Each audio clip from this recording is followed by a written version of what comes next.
night I wake up with my sheets soaking wet and a freight train running through the middle of my head. Got a bad desire. Oh, fire. Tell me now, baby, is it good to you? Does it do the things that I won't do? I can take you high. Ooh, I'm on fire. Good morning, Mike.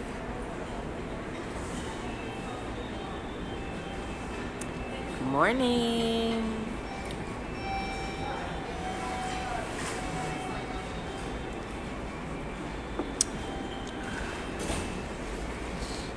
Good morning.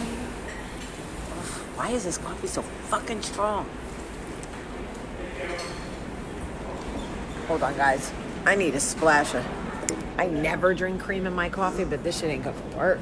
This coffee's trying to take out my esophagus. Hold on. Hold on. We gotta go. Hold on. Okay, this is the strong coffee. You have cream? I might need to put a splash of cream in here. And you know I'm an almond milk drinker, but I'm like, woo, Chile. Maybe like just a... Oh, you got one? Just a splash, I'll be fine. Just a splash? Yeah. A little bit more. Okay, oh, good. Raise your hand if you're gonna have a stomach ache all day. Yay! Hey, coffee talkers. I had to cut that freaking coffee. It's not... I had almond milk already. It was not cutting it. This coffee's way too strong. It's like rolling like a freight train, flying like an airplane, feeling like a speed train one more time tonight. Ow! Oh. So, I didn't brush my hair yet this morning, so I kind of look a little verklempt, a little schmutzy, as my mom would say. You look a little schmutzy. What's going on? Haven't brushed my hair yet.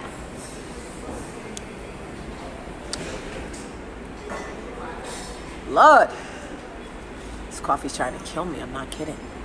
Anyway, so good morning, everybody. Welcome to Coffee Talk live from New York City for the last morning, because I am going home today to see my kids. I can't wait.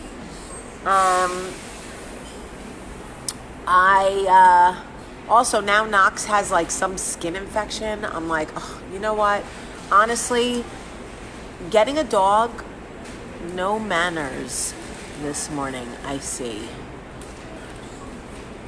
Sorry. What kind of manners were you not seeing there?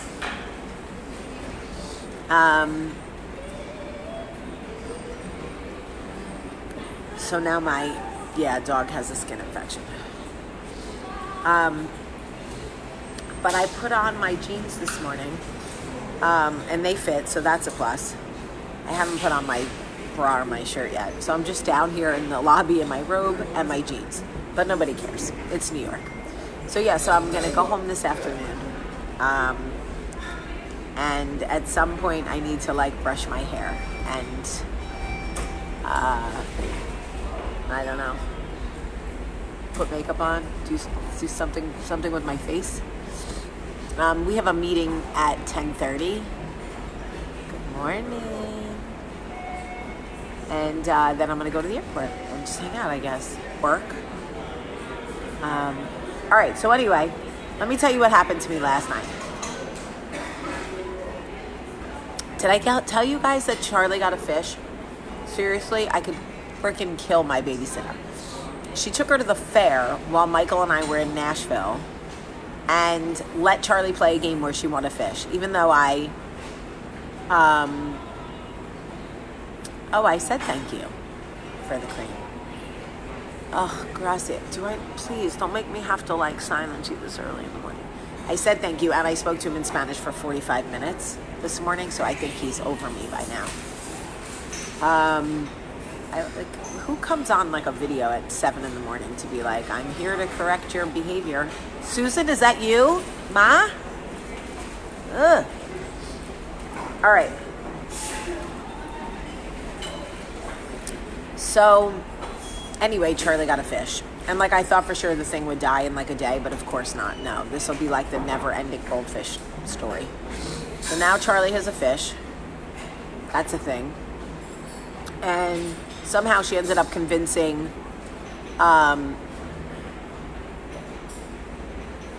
be home instead of a babysitter raising your kids. Okay. Yeah, Mary. No, I won't work, Mary.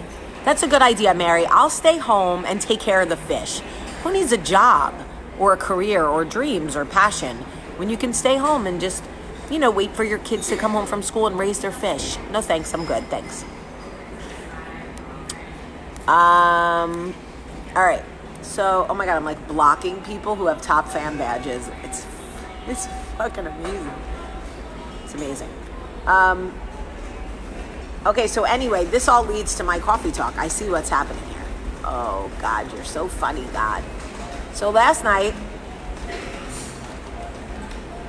Katie and I went to see Michael's cousin, Megan Twohey, who is a Pulitzer Prize winning journalist who wrote the book She Said. Megan is the Pulitzer Prize winning journalist who broke the story about Harvey Weinstein. This is a woman who worked on a story for 2 years before the first story even broke. Imagine working that hard on something you can never tell anyone about your work, about like what you're going through, what you're listening to, what you have to deal with. You're never allowed to share it with anybody. And then finally, after 2 years, the news breaks, and then you have people tell you they want to kill you.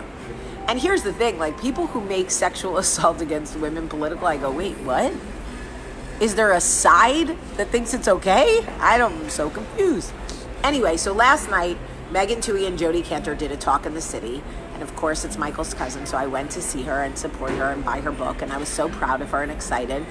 And so we're standing in line, and this woman and her daughter buy a book, and they get in line like in the middle of the line, as opposed to like buying the book and going to the back of the line. So I say to the woman, I think the line starts back there. She goes, no, we were in line. My daughter was in line. I got out to buy the book. We were in line. So Katie, who knows me, was like, oh my God, oh my God, oh my God. Like thinking in her mind, like, Jamie, please, no fights here. This, please. So I say to her, okay. And she looks at me like waiting to see what else I'm going to say. And I don't say anything. My only response to her is, okay. And then I back up and let her and her daughter get into the line. And Katie, so after like a minute, Katie looks at me, she goes, I'm so proud of you. And I go, oh, because in my head, I'm literally beating the shit out of her. But in my head, see? In my head. But I didn't say anything. Ugh. I didn't say anything. I just literally sat in the discomfort. I was so uncomfortable. I so desperately wanted to be like, listen, your kid is here and I don't want to be disrespectful, and it's like my cousin's book thing, but you can't talk to me like that, and you need to lower your voice. And like, I wanted so badly to like check her, but instead what happened was her daughter goes, can you calm down? And she was like, okay. And her daughter was like, I'm so embarrassed. You're so embarrassing. And I was like, oh. Well, now her kid is saying something, which basically is probably how Olivia feels about me, right? Like 95% of the time. So why do I share this with you? I shared this with you because what happened after that was I stood there behind this woman who was so uncomfortable with her own behavior And the fact that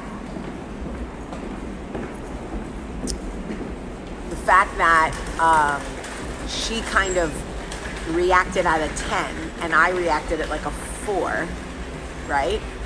Now she had to sit in that energy. Because she came at me thinking I wanted a confrontation, and when I was like, okay, and then made space for her, it left her feeling very like, wait, we're not at a 10, we're not doing this. And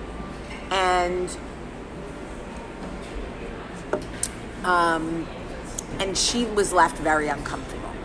So I get out of line to go to talk to Jody's mom to see where Megan's parents are. And I get back in line, and Katie tries to edge me out.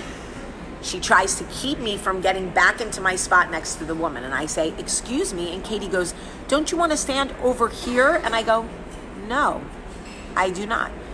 I want to get back in my spot so I can get back into the uncomfortable space of what it is to have somebody disrespect you or come at you or snap at you or whatever you want to call it, and be okay with that, right? So she was like, okay. So I get back in my spot behind this woman who turns around and looks at me, and she goes like this. And I think to myself, this is the test, right? This is where you see if you've grown at all in the discomfort, right? Because this is uncomfortable for me. This is uncomfortable for me. I am not naturally a passive person. I'm just not. It's not who I am. It doesn't have to mean that I'm reactive, though. That's the problem, is that I don't have a filter or like a gauge. If I'm not reacting, then I feel passive, right? But there is I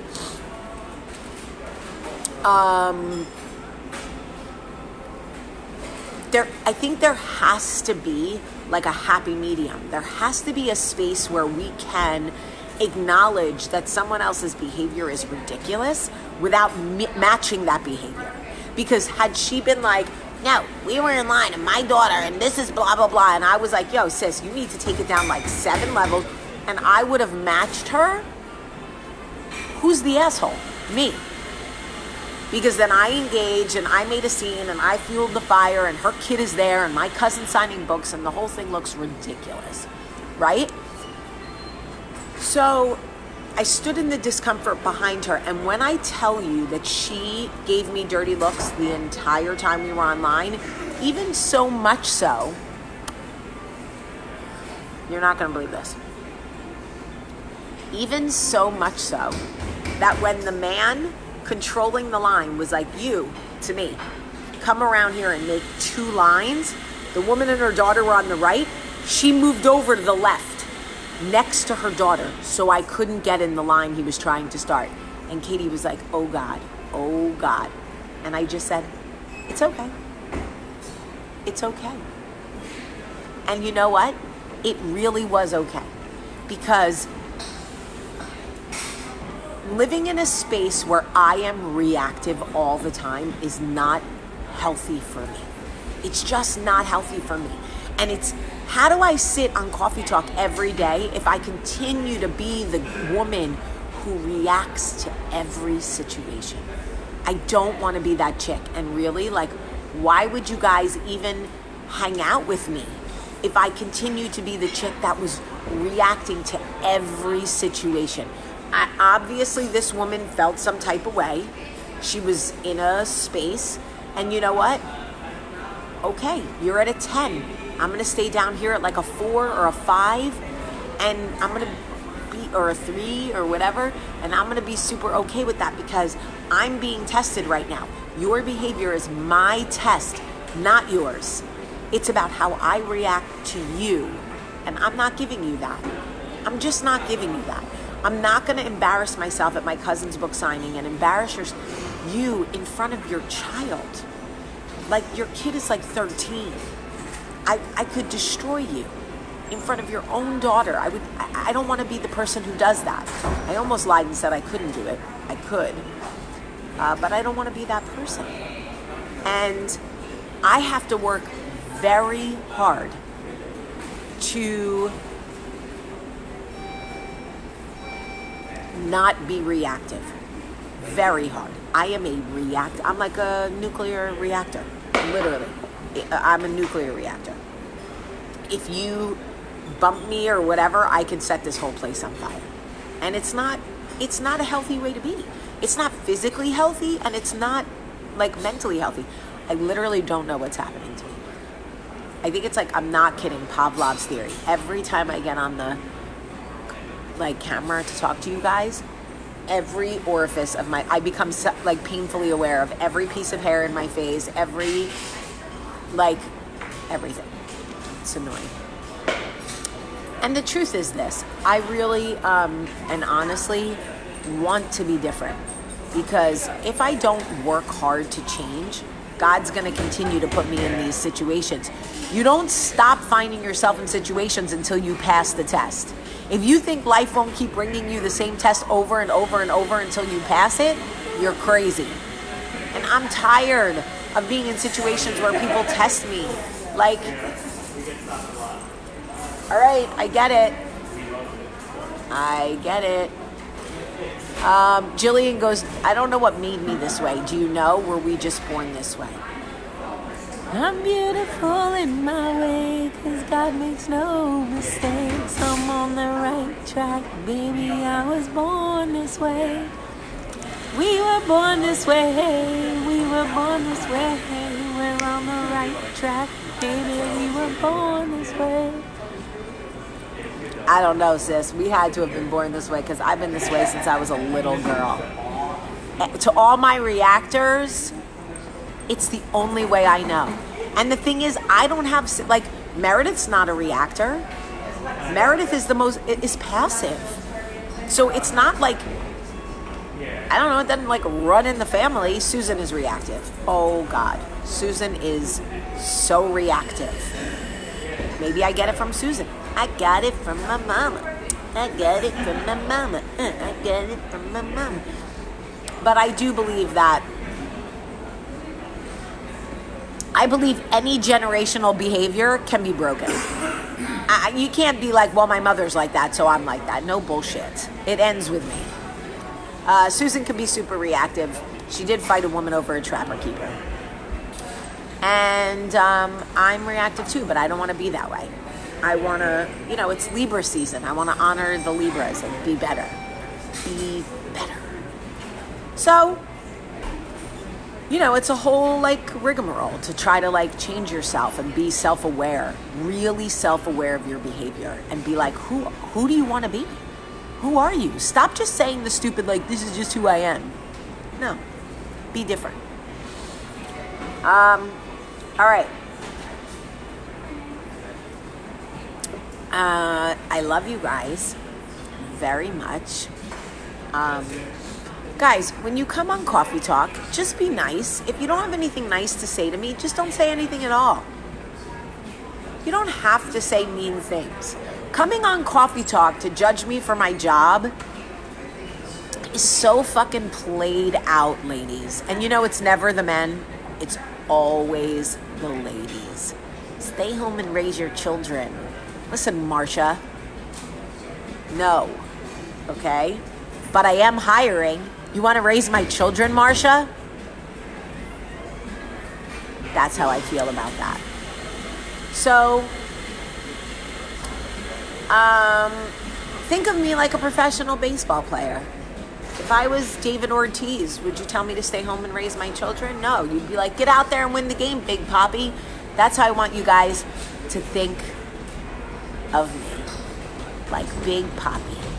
And when I come out here to win the game, by the way, my kids would be so annoyed if I was home every day.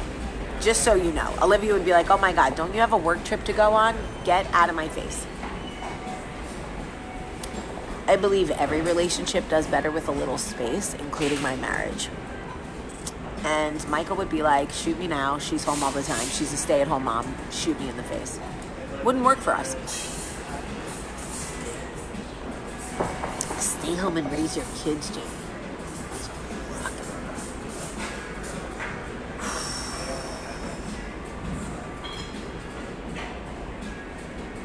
It's a tough one to swallow, guys. All right. I love you guys very much. Very much. I'm going to Dallas. I don't know when, but I'm going to do an appearance in Dallas. So for those of you who live in Dallas, you're going to get to see me. You're going to get to see me. Hey, you're going to get to see me. Hey, hey, hey. Heather, can we have a talk on female insecurities? Yes, we can. Yes, Heather, we can. All right, I love you guys so much. So much. Yes, you can think of me as Jeter. Absolutely. So cute. All right, I love you guys. Have a great, great day.